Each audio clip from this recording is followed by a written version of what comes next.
بسم الله الرحمن الرحيم. الحمد لله رب العالمين، والصلاة والسلام على سيد المرسلين وعلى آله وأصحابه أجمعين. وقد قال الله تبارك وتعالى في القرآن الكريم: أعوذ بالله من الشيطان الرجيم. بسم الله الرحمن الرحيم. إن الله لا يستحيي أن يضرب مثلا ما بعوضة فما فوقها فأما الذين آمنوا فيعلمون أنه الحق من ربهم وأما الذين كفروا فيقولون ماذا أراد الله بهذا مثلا يضل به كثيرا ويهدي به كثيرا وما يضل به إلا الفاسقين. صدق الله العليم. وقال النبي صلى الله عليه وسلم: كان دائما ما يستشير هم في الأمور المهمة إلى آخر الحديث أو كما قال عليه الصلاة والسلام. سبحانك لا علم لنا إلا ما علمتنا إنك أنت العليم الحكيم. اللهم انفعني بما علمتني وعلمني ما ينفعني ربي زدني علما. ربنا لك الحمد كما علمتني صغيرا ربي أدخلني مدخل صدق وأخرجني مخرج صدق واجعل لي من لدنك سلطانا نصيرا. اللهم صل على سيدنا محمد وعلى آل سيدنا محمد وبارك وسلم عليه يا أول الأولين ويا آخر الآخرين يا ذا القوة المتين ويا رحم المساكين يا أرحم الراحمين. اللهم ارحمنا برحمتك يا أرحم الراحمين. எல்லா புகழும் அல்லாஹ் ஜல்ல ஷானஹு தஆலாவுக்கே உரித்தானதாக. எனது உயிர் மேலான ஹஜ்ரத் ரசூலுல்லாஹி ஸல்லல்லாஹு அலைஹி வஸல்லம் அன்னவர்கள் மீது அன்னவர்கள் அடிச்சுவட்டை சென்றும் அடிப்பெறாமல் பின்பற்றிய உத்தம சத்திய சஹாபாக்கள், தாபீகள், தபா தாபீகள், நாதாக்கள், சுகதாக்கள், நண்பர்கள், உலக முஸ்லிம்கள், குறிப்பாக நம் அனைவரின் மீதும் அல்லாஹ்வின் அன்பும் அருளும் என்றென்றும் இருந்து நிலவட்டுமாக. ஆமீன்.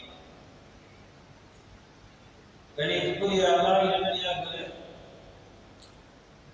அல்லாஹ் ஜல்ல ஷானஹு தஆலா ஒரு வசனத்திலே இப்படி சொல்லி காட்டுகிறார்: இன்னல்லாஹ லா யஸ்தஹி அன் யத்ரிப மஸலம் மா பஅூதத்துன் ஃபமா ஃபௌகஹா. நிச்சயமாக அல்லாஹ் ஜல்ல ஷானஹு தஆலா கொசுவையோ அதைவிட அற்பமான மேற்பட்டதையோ உதாரணம் கூறுவதில் வெட்கப்பட மாட்டான். இறை நம்பிக்கை கொண்டவர்கள் நிச்சயமாக அவ்வுதாரணமானது தங்கள் இறைவனிடமிருந்து வந்திருக்கிறது என்று அறிந்து கொள்வார்கள்.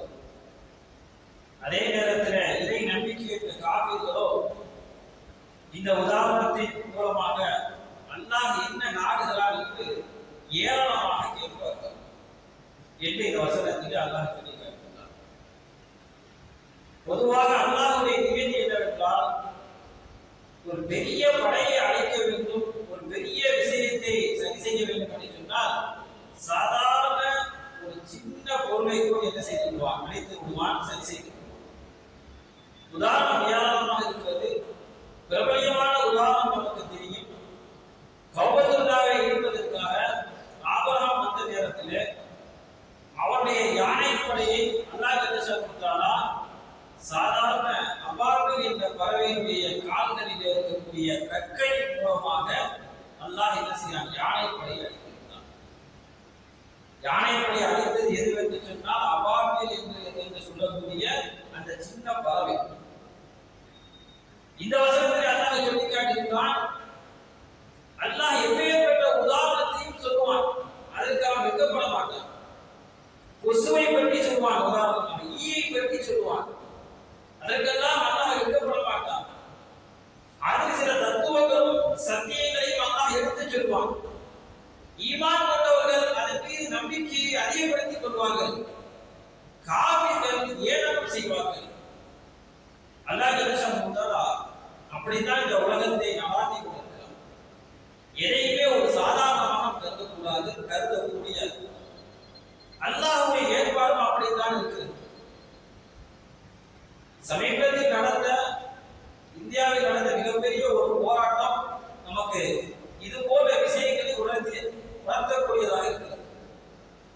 குறிப்பாக இளைஞர்களுடைய போராட்டம் என்பது அது எந்த இலக்கை நோக்கி பயணிக்கிறதோ அந்த இலக்கை அடையக்கூடியதாக மாறிடும் என்பதற்கு உதாரணம். இன்றைய ஜும்மாவில இளைஞர்கள் செய்யக்கூடிய புரட்சி எந்த அளவுக்கு ஒரு விளைவுகளை தரும் என்ற விஷயங்களை நாம் சிந்திக்கிறோம். இளமை என்பது ஒரு அற்புதமான ஒரு சக்தி. இந்த உலகில் நடைபெற்ற எல்லா புரட்சிகளும் எல்லா மறுமலர்ச்சிக்கும் மாற்றத்திற்கும் மிக முக்கியமான காரணம் இளைஞர்கள் தான். இப்ராஹிம் அலைஹிஸ்ஸலாம் அவர்கள் நமக்கெல்லாம் தெரியும், மிகப்பெரிய போராட்டத்தை முன்னெடுத்தார்கள். என்ன போராட்டம்? சிலை வணக்கத்திற்கு எதிரான போராட்டம், ஏகத்துவத்தை நிலைநிறுத்துவதற்கான போராட்டம். குர்ஆன் சொல்கிறது, அல்லாஹ் சொல்கிறான், காவும் சமிஅனா ஃபதை யதுகுரு. இப்ராஹிம் அலைஹிஸ்ஸலாம் அவர்களை பற்றி சொல்லும் பொழுது அல்லாஹ் அறிமுகப்படுத்துகிறான், அவர் ஒரு இளைஞர். இளமை காலத்திலே துடிப்போடு செயல்பட்டார்கள் இப்ராஹிம் அலைஹிஸ்ஸலாம் அவர்கள். அதனால் அவருக்கு ஏகப்பட்ட சிரமங்கள் கஷ்டங்கள் வந்தது. நமக்கெல்லாம் இந்த வரலாறுகள் தெரியும். திருக்குர்ஆன் இன்னொரு வரலாறை சொல்கிறது. அஸ்ஹாபுல் கஹ்ஃப் குகைவாசிகள், ஒரு ஊர் மக்களே குஃப்ர்ல இருக்காங்க, ஒரு ஊர் மக்களே அல்லாஹ்வுக்கு மாற்றமா நடவடிக்கையில் இருக்காங்க. ஒரு சில வாலிபர்கள் இளைஞர்கள் என்ன செஞ்சாங்க அப்படின்னா, ஏகத்துவத்தை நிலைநாட்டுவதற்காக ஊரை விட்டு ஒதுங்கி சென்றார்கள், குகையிலே தங்கினாங்க. அந்த வரலாற்று பின்னணியில் தான் அஸ்ஹாபுல் கஹ்ஃப் குகைவாசிகள் என்று அல்லாஹ் ஜல்லல்லாஹு தஆலா குர்ஆனிலே ஒரு கஹ்ஃப் என்ற ஒரு சூறாவையே கொண்டு வந்து இறக்கி வைத்து அதில் அவருடைய விஷயத்தை வரலாறுகளை சொல்லியிருக்காங்க. அப்படி சொல்லும் பொழுது அல்லாஹ் சொல்கிறான், அஸ்ஹாபுல் கஹ்ஃப் அந்த குகைவாசிகளை பற்றி சொல்லும் பொழுது அல்லாஹ் சொல்லக்கூடிய வார்த்தை, இன்னஹும் ஃபித்யத்துன் ஆமனு பிரப்பிஹிம் வஸித்னாஹும் ஹுதா. அவர்கள் இளைஞர்களாக இருந்தார்கள். அந்த இளமை பருவத்தில் இருக்கக்கூடிய துடிப்புகள், இளமை பருவத்தில் இருக்கக்கூடிய முடிவுகள், எதையும் துணிந்து செய்யக்கூடிய ஒரு தைரியம் அல்லாஹ் ஜல்லல்லாஹு தஆலா அந்த இளமை பருவத்துக்கு வாங்கியிருக்கிறார். கொஞ்சம் வயதாகிவிட்டால் துணிவும் குறைந்து விடுகிறது, தைரியமும் குறைந்து விடும், உடல் ஆற்றலும் குறைந்து விடும். இஸ்லாத்தின் வெற்றிக்கு பின்னால் இருந்த பெருங்கள் சஹாபாக்கள் அனைவரும் இளைஞர்கள் தான். அபூபக்கர் சித்திக் ரலியல்லாஹு தஆலா அன்ஹு, உமர் ரலியல்லாஹு தஆலா அன்ஹு, உஸ்மான், அலி ரலியல்லாஹு தஆலா அன்ஹு, சஅத் இப்னு அபீ வக்காஸ், ஸைத் இப்னு சாபித், ஸைத் இப்னு ஹாரிஸா, அப்துர்ரஹ்மான் இப்னு அவுஃப் ரலியல்லாஹு தஆலா அன்ஹு, காலித் இப்னு வலீத் ரலியல்லாஹு தஆலா அன்ஹு, இப்படி நிறைய சஹாபாக்கள், முஸஅப் இப்னு உமைர், முஆத் ரலியல்லாஹு தஆலா அன்ஹு, இந்த சஹாபாக்கள் எல்லாம் ஒரு இளைஞர் வாலிப வயதில் அவர்கள் செய்த மிகப்பெரிய ஒரு தியாகம் தான் இஸ்லாத்தினுடைய வெற்றிக்கு மிகப்பெரிய வித்தாக அமைந்தது. அந்த இளைஞர்கள் செய்த போர்கள், அந்த இளைஞர்கள் செய்த தியாகங்கள் தான் ஒவ்வொரு போருக்கு பின்னாடி மிகப்பெரிய வெற்றிகளை அடைந்தார்கள். ஆயிஷா ரலியல்லாஹு தஆலா அன்ஹா அவங்க ஒரு வாலிபர் தான். இந்த இஸ்லாமுக்காக வேண்டிய நிறைய ஹதீஸ்களை ஸல்லல்லாஹு அலைஹி வஸல்லம் அவர்களுக்கு கேட்டு மக்களுக்கு சொன்னவர்கள் முதலிடத்தை பிடித்தவர்கள். இளைஞர்கள் துணிச்சலாகவும் தெளிவாகவும் பதில் சொல்லக்கூடியவர்கள். அதனால்தான் ஆயிஷா ரலியல்லாஹு தஆலா அன்ஹா அவர்களை பற்றி இட்டு கட்டக்கூடிய நேரத்தில் பெருமானார் ஸல்லல்லாஹு அலைஹி வஸல்லம் அவர்கள் இளைஞர்களிடத்தில் தான் மசூரா செய்தார்கள். ஸல்லல்லாஹு அலைஹி வஸல்லம் வளமை எப்படி இருக்கு அப்படின்னா, அதிகமான மசூராக்கள் இளைஞர்களிடத்துல கேட்பாங்க. ஏன் இளைஞர்களிடத்துல கேட்கிறாங்க அப்படின்னா, இளைஞர்கள் தான் துணிச்சலாகவும் தெளிவாகவும் ஒருதலை பட்சம் இல்லாமல் மசூரா கொடுக்கக்கூடியவர்கள். ஆகையினால்தான் ஸல்லல்லாஹு அலைஹி வஸல்லம் அவங்க ஏதாவது மசூராக்கள் என்று வரும் பொழுது இளைஞர்களை முன்னிறுத்துவார்கள். இளமையின் சிறப்புக்குரிய அம்சங்கள் என்று பார்க்கும்போது, ஒரு மனிதனுக்கு 15 வயது முதல் 40 வயது வரை இளைஞனும் இஸ்லாத்தை பொறுத்தவரையில் வாலிப வயது அப்படிங்கிறது 15 to 40 வரை. 40 தாண்டி விட்டால் அவர் இளைஞர் கிடையாது. இளைஞருக்கு அமைவுல வரமாட்டாங்க. இந்த 25 ஆண்டுகாலம் மிக முக்கியமான ஒரு பருவம், ஒரு நீண்ட நெடிய காலம். சமுதாய பணிகளுக்கு தூணாக இருக்கக்கூடிய பருவம், குடும்பத்திற்கு தூணாக இருக்கக்கூடிய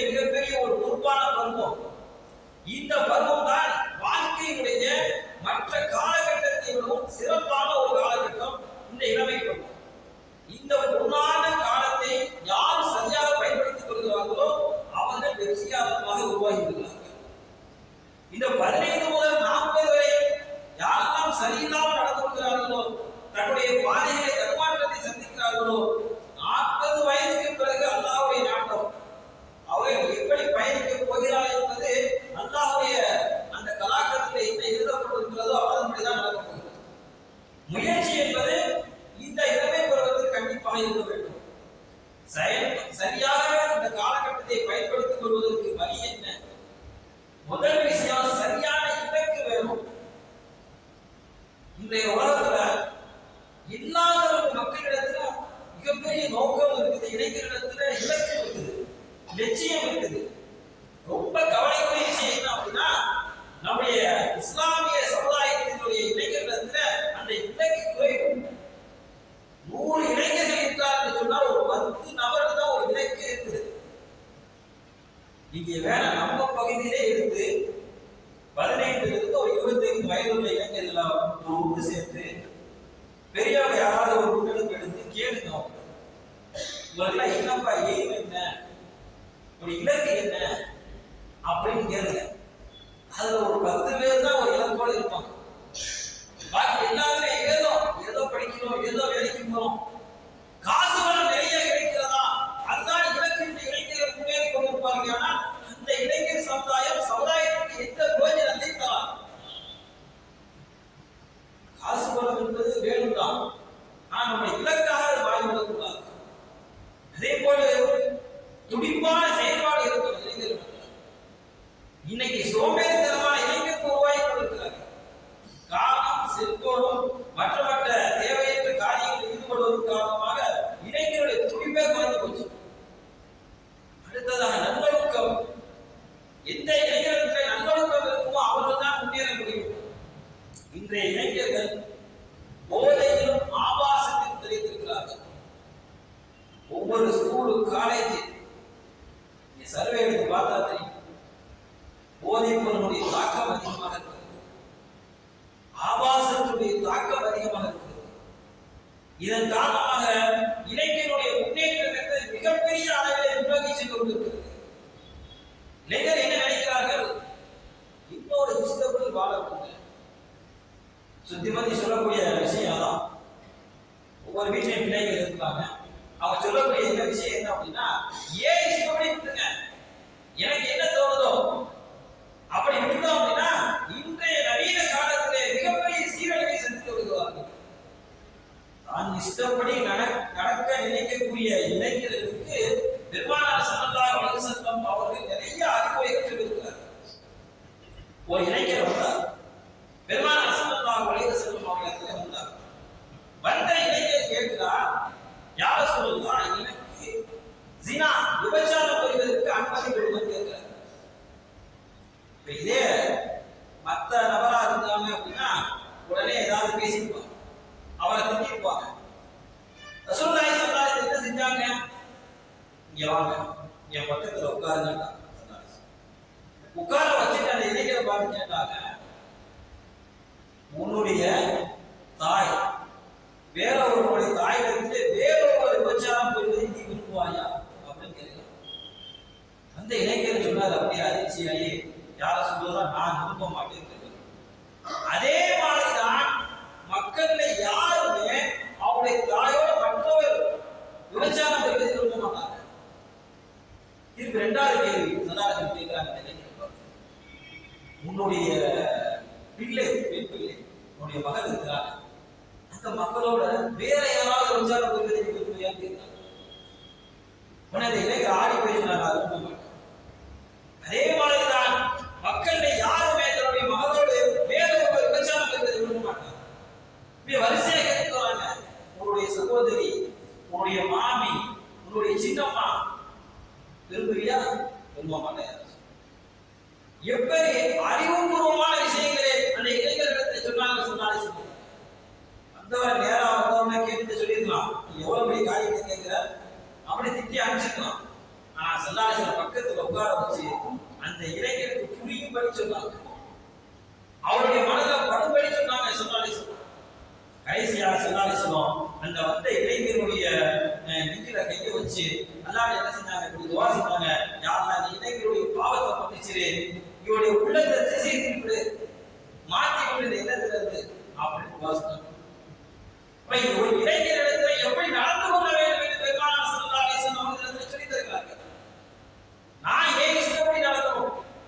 இன்னைக்கு குடும்பத்துல நம்ம பிள்ளைகள் அதான் சொல்றாங்க. அந்த வார்த்தையை சொல்றாங்கன்னு அதான் அர்த்தம். நான் என் போகலே விட்டுருங்க, நான் எப்படி வேணா நடந்துக்குவேன். பெற்றோர்களே கை கேட்கக்கூடாது, வீட்டில் உள்ள பெரியவர்களே கை கேட்கக்கூடாது. நான் இஷ்டப்படி நடக்கிறோம் அப்படின்னா நிச்சயமாக அந்த இஷ்டப்படி நடக்கக்கூடிய இளைஞர்கள் முன்னேறாத சத்திரமே இல்லை. பெரியவர்களோட கட்டுப்பாட்டுல, வீட்டுடைய பெற்றோர் கட்டுப்பாட்டில் எந்த குழந்தை வளர்கிறதோ, எந்த இளைஞர் சரியான ஒழுக்கத்தோடு சமுதாயத்தில் நடந்து கொள்கிறானோ அவன் தான் கடைசி வரைக்கும் ஒரு சமுதாயத்துடைய தலைவனாக உயர முடியும், ஒரு சிறந்த உயர் அதிகாரியாக வர முடியும். யாரிடத்திலே ஒழுக்கம் இல்லையோ அவனால் எந்த பாதையிலும் வெற்றி பெற முடியாது. இன்னைக்கு கால சூழல் பார்க்கும் பொழுது இளைஞர்கள் ஆபாசத்தின் போதையில் அவர்கள் நிலைத்துக் கொண்டிருக்கிறார்கள். அந்த வகையிலே இஸ்லாம் நமக்கு வழிவகுத்து தந்த நிறைய விஷயங்களை யோசித்து பார்த்தாலும் கூட சர்வே என்ன சொல்கிறது தெரியுமா? இஸ்லாமியர்களும் அதில் அதிகமாக பங்கெடுத்துக் கொண்டிருக்கிறார். நம்முடைய பிள்ளைகளும் தமிழ்நாட்டில் எடுத்துக்கிட்டீங்க, நம்முடைய பிள்ளைகளும் போதை ஒரு கலாச்சாரத்தில் ஈடுபட்டுக் கொண்டிருக்கிறார். அவர்களெல்லாம் தடுப்பது எப்படி? பெற்றோருடைய கடமை இருக்கிறது, சமுதாயத்துடைய பொறுப்பாளருடைய கடமை இருக்கிறது. ஒவ்வொருத்தரும் சரியாக செயல்பட வேண்டும் என்று சொன்னால் பெருமானார் ஸல்லல்லாஹு அலைஹி வஸல்லம் அவர்கள் எப்படி இளைஞர்களுக்கு அறிவுரை சொன்னார்களோ, எப்படி இளைஞர்களுக்கு நடந்து கொண்டார்களோ அதையெல்லாம் முன்னெடுக்க வேண்டிய மிக முக்கியமான காலகட்டம் இது. அதே நேரத்தில் இளைஞருடைய சக்தி ஒன்று திரட்டப்படுமையானால் அந்த சக்தி மிகப்பெரிய அளவிலே ஒரு பெரிய பலத்தை தரும் என்பதற்கு உதாரணம் தான் சமீபத்தில் நடந்த அந்த மிகப்பெரிய நீட் தேர்வு வினாத்தா கசிவுக்கு காரணமாக இருந்த அந்த கல்வித்துறை அமைச்சரை பதவி விலக கோரி ஏற்படுத்தப்பட்ட அந்த போராட்டம் இளைஞருடைய ஆற்றலையும் வலிமையும் நமக்கு முன்னிறுத்தி காட்டியிருக்கிறது. சாதாரணமான முறையில் ஒன்று சேர்ந்த ஒரு கூட்டம் கரப்பான்பூச்சி ஜனதா கட்சி பேரே ஒரு கேட்கும் போது ஒரு கேளிக்கையான ஒரு பேராக இருக்கு. ரொம்ப காலத்தில் ஆரம்பிச்சது இந்த சிஜேபி அப்படிங்கிறது கரப்பான்பூச்சி கட்சி கடந்த மே மாசம் தான் ஆரம்பிக்கப்பட்டது. அது அரசியல் கட்சியாக ஆரம்பிக்கப்படாது. சாதாரணமாக ஒரு இளைஞர் இயக்கமாக ஒரு நையாண்டியாக ஆரம்பிக்கப்பட்ட ஒரு சாதாரண ஒரு இயக்கம் தான். ஆனால் அந்த தொடக்கம் இருக்கிறது, இணையதளத்தில் ஏற்பட்ட ஆரம்பிக்கப்பட்ட அந்த தொடக்கமும் வீரியமும் பல லட்சக்கணக்கான மக்களை உள்ளிழுத்து போட்டது. பல இளைஞர்கள் ஒன்று சேர்ந்தார்கள். இந்த கரப்பான்பூச்சி கட்சி காரணம் ஒன்றுதான். கடந்த மே மாசம் 2026 சுப்ரீம் கோர்ட்டுடைய உச்ச நீதிமன்றத்துடைய தலைமை நீதிபதி சில இளைஞர்களை பார்த்து கரப்பான்பூச்சிகளுக்கு ஒப்பிட்டு பேசினார். அது மிகப்பெரிய சர்ச்சை ஏற்பட்டது. ஆம், நாங்கள் கரப்பான்பூச்சிகள் தான் என்று சொல்லி ஒரு இயக்கத்தையே ஒருத்தர் ஆரம்பித்திருக்கிறார். நமக்கெல்லாம் தெரியும் ஒரு போராட்டத்தினுடைய அந்த கரப்பான்பூச்சி கட்சியினுடைய தலைவர் அபிஜித் தீப்கே வெறும் 30 வயது தான். உலகத்தில் அவர் தெரியாதாக இருக்குமாங்க. அந்த அளவுக்கு மிகப்பெரிய ஒரு போராட்டத்தை முன்னெடுத்தார். அந்த போராட்டம் நடைபெற்ற எல்லா விஷயங்களும் உங்களுக்கு தெரியும். அந்த போராட்டம் ஏன் நடந்தது, என்ன காரணத்தினால் நடந்தது, எப்படி ஒன்று சேர்ந்தார்கள் அந்த நிலையிலே, அந்த போராட்டத்தை கலைப்பதற்காக அரசாங்கம் என்னவெல்லாம் செய்தது, தடியடி நடத்தியது, மாணவர்கள் அடிக்கப்பட்டார்கள், துன்புறுத்தப்பட்டார்கள், பெண்கள் துன்புறுத்தப்பட்டார்கள். அத்தனையும் வாங்கி கொண்டு நாங்கள் இந்த இடத்தை விட்டு அசைய மாட்டோம். இந்த இடத்தை நாம் யோசிக்க கடமைப்பட்டிருக்கிறோம். நாமெல்லாம் தமிழ்நாட்டில் இருக்கதான் சொல்லிட்டு இருக்கோம். அந்த பக்கத்தில் உள்ளவங்க கொஞ்சம் அறிவு கம்மியான ஆளுங்க, வடக்கரசெல்லாம் கொஞ்சம் கம்மியான ஆளுங்க நம்ம சொல்லிட்டு இருக்கோம். அதையெல்லாம் இந்த போராட்டம் என்ன செய்து விட்டது, முறியடித்து விட்டது. அல்லாஹ்வுடைய தூதர் மிகப்பெரிய இளைஞர் சமுதாயத்திற்கு மிகப்பெரிய ஒரு வெற்றியாக தான் அது அமைந்தது. ஆரம்ப கட்டத்தில் அவங்க எடுத்து வச்ச முறையே ஒரு சரியான முறைதான். எடுத்தவனே அவங்க போராட்டத்துக்கு போகல. உண்மையிலேயே ஒரு விஷயம் வெற்றி பெறணும் அப்படின்னா சில முறைகள் தவறாமல் நடந்து கொள்ளணும், சில தர்த்தீபம் இருந்து அல்லாஹ்வுடைய உதவி கிடைக்கும். அவங்க எடுத்த உடனே நாங்க போராட்டம் பண்ணி நாங்க என்ன செஞ்சிருவோம், சாதிச்சிருவோம் சொல்லல. முறையாக என்ன செஞ்சிருக்காங்க அப்படின்னா மத்திய அரசு கொண்டு போய் மனு கொடுத்துருக்காங்க. வினாத்தாள் கசிவுக்கு பொறுப்பேற்று கல்வித்துறை அமைச்சர் பதவி விலக வேண்டும் அப்படிங்கிற முறையா கொடுத்து அதுக்கு எந்த விதமான ரெஸ்பான்ஸ் இல்லாததான் போராட்டத்தை குறிச்சிருக்காங்க. இந்த போராட்டம் நடந்து கொண்டு இருக்கும் போதே உங்களுக்கு எல்லாம் தெரியும், நிறைய பத்திரிகை நியூஸ்ல மற்ற இடத்துல அப்படி சொல்லிக்கிட்டே வந்தாங்க. கண்டிப்பாக என்ன செய்யாது, இந்த அரசாங்கம் வந்து ராஜினாமா செய்ய வைக்காது. அப்படி ராஜினாமா செய்ய வச்சிருச்சு அப்படின்னா அது அரசாங்கத்துக்கு தப்பா போயிடும். அரசாங்கம் தப்பு செஞ்சுட்டு வந்துடும். அதனால இந்த வேலையை செய்யாதுன்னு சொல்லுவாங்க. இருந்தாலும் இளைஞருடைய அந்த ஆற்றல், நீ எவ்வளவு அடித்தாலும் சரி, எவ்வளவு பிரச்சனை வந்தாலும் சரி, நாங்கள் இதை விட்டு நகர மாட்டோம். அந்த துணிவும் தைரியம் மிக்க இளைஞர்கள் உலகத்தில் எல்லா நல்ல விஷயத்தையும் சாதிக்க முடியும்.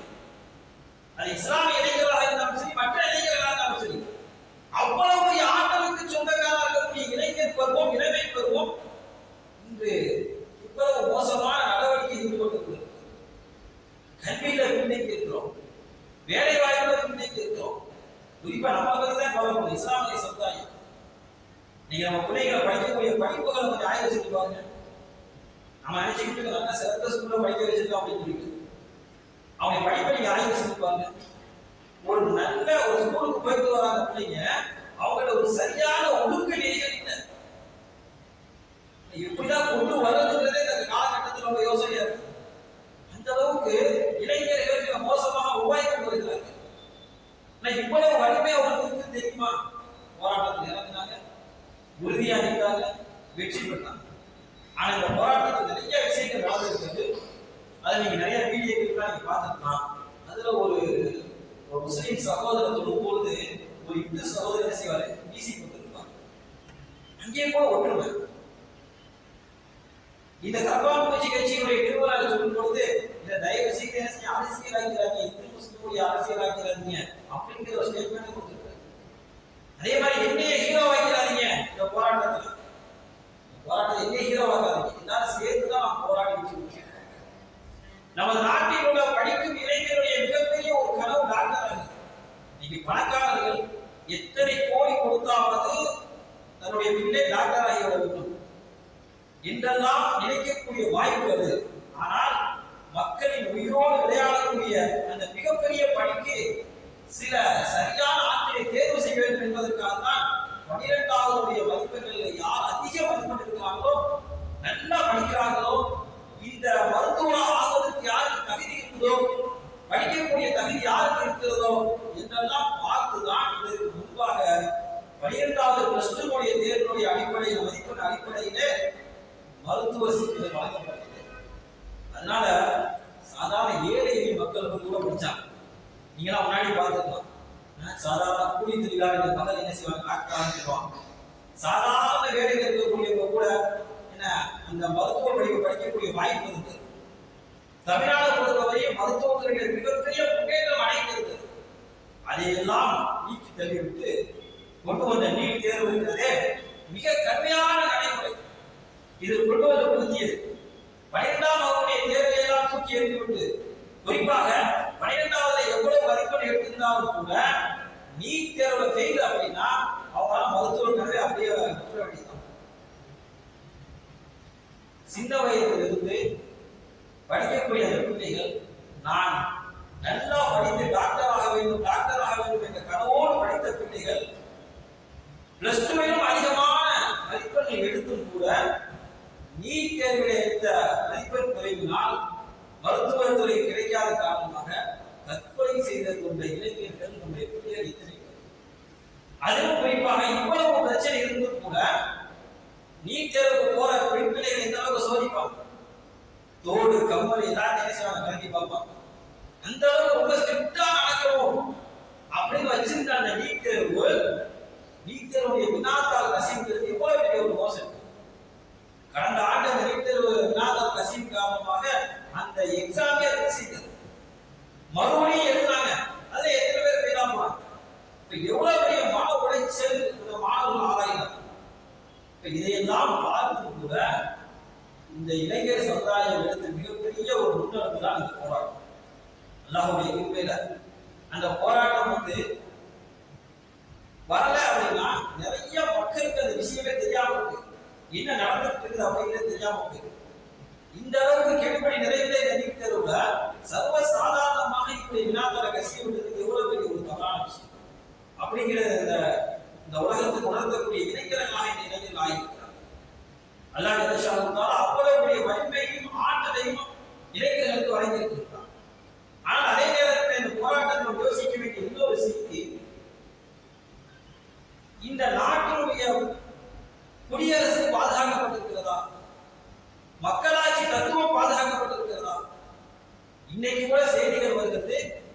அது நடைபெற்ற போராட்டத்தில் ஈடுபட்டவர்கள் மீது இன்னுமே என்ன செய்யப்பட்டிருக்குதான், அவர்கள் மீது கேஸ் ஃபைல் செய்யப்பட்டிருக்கு. நிறைய பேர் கூட்டப்பட்டு கொண்டிருக்கிறதாக கேள்விப்படும் நம்ம செய்தித்தாள் மூலமாக இருக்கும். இப்ப இதையெல்லாம் பார்க்கும்போது ஒரு போராட்டம் என்பது முன்னெடுத்தாலும் கூட பின்னாடி இவ்வளவு பிரச்சனையை சந்திக்க வேண்டி இருக்கும் என்ற ரீதியில போராட்டமே நடைபெறக்கூடாது என்ற நோக்கத்திலே இந்த அரசாங்கம் செய்து கொண்டிருக்கிறது. மிக முக்கியமாக நீதிமன்றங்களை நாம் எதிர்பார்க்கிறோம். நீதிமன்றம் அதிகமாக சாதகமாக இருக்கும். ஆனா இன்னைக்கு சூழ்நிலையில நீதிமன்றத்துடைய ஒவ்வொரு தீர்ப்புகளையும் நம்ம பார்த்தோம் அப்படின்னா எதுவுமே நமக்கு சாதகமாக அமையாது. எதுவுமே நமக்கு சாதகம் கிடையாது. குறிப்பா சமீபத்துல ஒரு 5 ஆண்டு காலமாகவே நம்ம மதுரை உயர் நீதிமன்ற கிளையில் இருக்கக்கூடிய நீதிபதி குறிப்பாக முஸ்லிம்களுக்கு எதிராக நிறைய தீர்ப்புகள் வாங்கி வச்சிருக்காங்க. நம்ம அந்த பிரச்சனைக்கு போகும்போதுதான் தெரியும். ஜமாத் விஷயமா இருக்கட்டும், இஸ்லாமிய விஷயமா இருக்கட்டும், ஷரியத் ரீதியாக இருக்கட்டும், நிறைய தீர்ப்புகள் வழங்கப்பட்டிருக்கு. ஒரு காலத்துல பெரிய பிரச்சனை வரும்போது இந்த தீர்ப்புகள் எல்லாம் முன்னெடுக்கப்பட்டு இது ஏற்கனவே இப்படி தீர்ப்பு சொல்லப்பட்டிருக்கிறது என்று மேற்கோள் காட்டக்கூடிய ஒரு சூழ்நிலை வந்துள்ளது. இதெல்லாம் தீர்ப்புகள் சொல்லப்பட்டிருக்கிறது. குறிப்பாக நீதிமன்றத்தை நம்பி போறோம். ஆனா நீதிமன்றத்துடைய நிலைமை எப்படி இருக்குது அப்படின்னா, சமீபத்துல 2020 மகாராஷ்டிரா மாநிலத்தில இருந்து குஜராத்துக்கு ஒரு 16 பசுமாடுகளை சட்ட விரோதமாக கடத்தி வந்ததற்காக ஒரு 22 வயதான முகமது அமீன் அப்படிங்கிறவரை கைது செய்யலாம். இந்த வழக்கு குஜராத்தில் நடக்குது. குஜராத்துடைய தாபி மாவட்ட நீதிமன்றத்தில் நடக்குது. இந்த வழக்கை விசாரிச்ச நீதிபதி தீர்ப்பு கொடுக்கிறார். யாரா சமீர் வினோத் சந்திரா அப்படின்ற நீதிபதி அந்த முகமது அமீனுக்கு 1000 தண்டனையும் 5 லட்சம் அபராதம் தீர்ப்பு கொடுக்கிறார். எதுக்கு? 16 பசுமாடுல மகாராஷ்டிராவில இருந்து குஜராத்துக்கு கடத்தி வந்தாரு. அதனால தீர்ப்பு என்ன? 1000 தண்டனை பிளஸ் 5 லட்சம் அபராதம். சரி, காரணம் சொல்றாரு அந்த நீதிபதி. அவருடைய தீர்ப்புல சொல்லக்கூடிய காரணங்களை நான் உங்களுக்கு சொல்றேன். நீதிமன்றத்துடைய சூழல் எப்படி இருக்குன்னு நம்ம பார்க்கணும். பசுக்கள் மகிழ்ச்சியாக இருக்கும் இடத்தில் அனைத்து செல்வங்களும் கிடைக்கும். பசுக்கள் கவலையுடன் இருக்கும் இடத்தில் செல்வங்கள் அழிந்து போகும். பசு ஒரு விலங்கல்ல, ஒரு தாய். இந்த உலகத்திற்கு பசு முக்கியமானது. பசுவின் ரத்தம் பூமியிலே சிந்தக்கூடாது. அவ்வாறு பசுவின் ரத்தம் பூமியில் இன்னைக்கு சிந்தாமல் இருக்கிறதோ அன்றுதான் இந்த உலகம் செழிப்பாக இருக்கும். இது யார் சொல்றது அப்படின்னா, இந்த முகமது அமீனுக்கு 1000 தண்டனையும் 5 லட்சம் அபராதம் போட்ட நீதிபதி தன்னுடைய தீர்ப்புல இந்த விஷயத்தை சொல்றாரு. இதனாலதான் நான் என்ன செஞ்சு தண்டனை கொடுத்தேன். இப்படித்தான் நம்முடைய மக்களாட்சி தத்துவம் குடியரசு இயக்கக்கூடியது. நாம் சிந்திக்க வேண்டிய செய்தி என்ன தெரியுமா? நம்முடைய இளைஞர்கள் பாதுகாக்கப்படணும் அப்படின்னா கல்வியில வேலை வாய்ப்புல அதிகாரத்தில் முன்னேறும். ஆனா நம்முடைய இளைஞர்கள் இதெல்லாம் சொன்னோம்னா சிரிக்க ஆரம்பிச்சிடும். கல்வியில ரொம்ப பழகணும். நம்ம எங்கேயே படிக்க வைக்கிற கல்வியில ஆக பழகணும். ஒழுங்கா படிக்கிறதே இல்லை. அந்த கல்வி தான் ரொம்ப குறைவு. சரி, அப்படி யாராவது நல்லா படிச்சு போனா கூட வேலைக்கு போறது இல்லை. என்ன படிச்சிருக்கோம் அந்த வேலைக்கு போறது இல்லை. ஒரு கவர்மெண்ட் வேலைக்கு என்ன செய்ய முயற்சி பண்றது இல்லை. இல்லா மாஷா நம்ம கோயிலுக்கு 1-2 பேர் என்ன செய்யறாங்க, போலீஸ் வேலையில ஆர்வமா இருக்கிறாங்க. நம்ம கோயில ஒரு போலீஸ் உருவாக்கிருக்காங்க, அதுவும் தெரியல. ஆனா மற்ற எந்த துறைக்கும் ஆர்வம் கையை நம்ம படிச்சு எக்ஸாம் எழுதுற ஒரு ஆர்வம் நம்மளுடைய இளைஞருக்கு கிடையாது.